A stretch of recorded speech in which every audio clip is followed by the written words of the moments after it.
Hello, everyone. I'm Dr. Nolan Rollins, and we're going to briefly go over some of the expectations in what, for many of you, will be your last class at Delaware State University. And since it's your last class, it stands to reason that you will be going through a series of events that are going to help shape your transition from being a student to being a professional.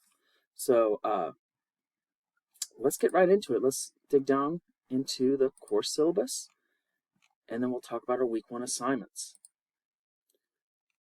So I'm going to communicate primarily with Blackboard by announcements, by videos like this, and the way that you can reach me most effectively is via email, and my email is krawlins@desu.edu.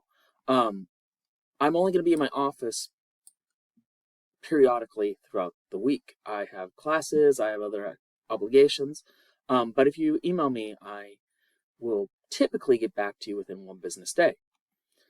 So I'm not going to read this verbatim. I just want to talk about some of the places where our students get stuck.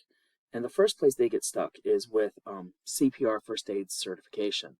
That is a requirement of the university that our students have that certification before they go out into the workplace.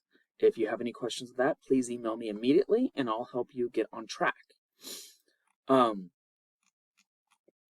let's talk about the breakdown here in how you get your grade. You are going to be graded on a weighted scale, and that's going to consist of some of your hours. I know everybody typically freaks out when they say 250 hours, and that is going to be 15% of your grade. So while it's something to pay attention to, it's not where your whole grade comes from. There are participation assignments, there are reflections, your professionalism and your competency report. Those are items that are filled out by your site supervisor, and they're worth 20% of the points. We will have a final presentation, so be prepared to pay for a board and come at a predetermined time. And then also you get additional 15% for completing your hours. So the hours log, just having the document, which I'll show you next, completed and signed by your site supervisor, having that documentation is worth 15%.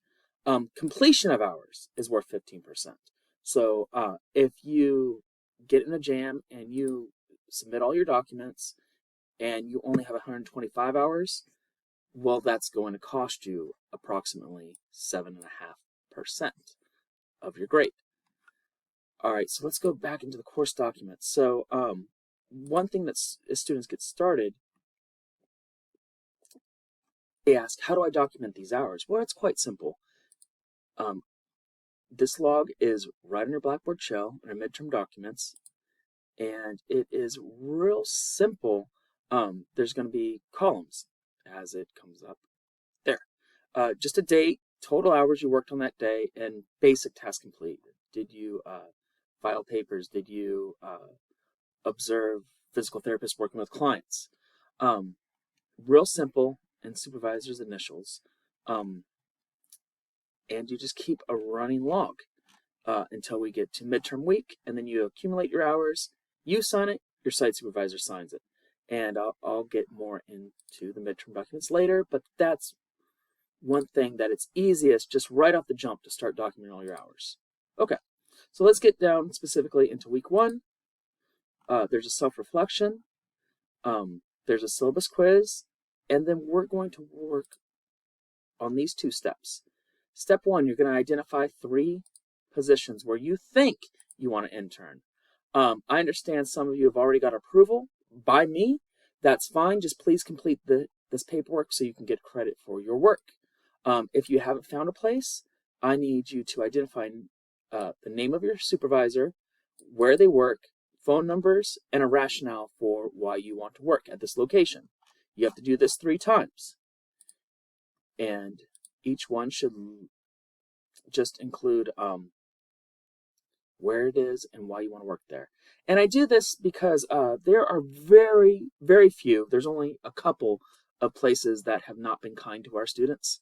And if you identify that as a place, I promise to tell you, hey, that place didn't work out, find another. Then second, we're going to work on drafting an email. The email really helps you get a foot in the door.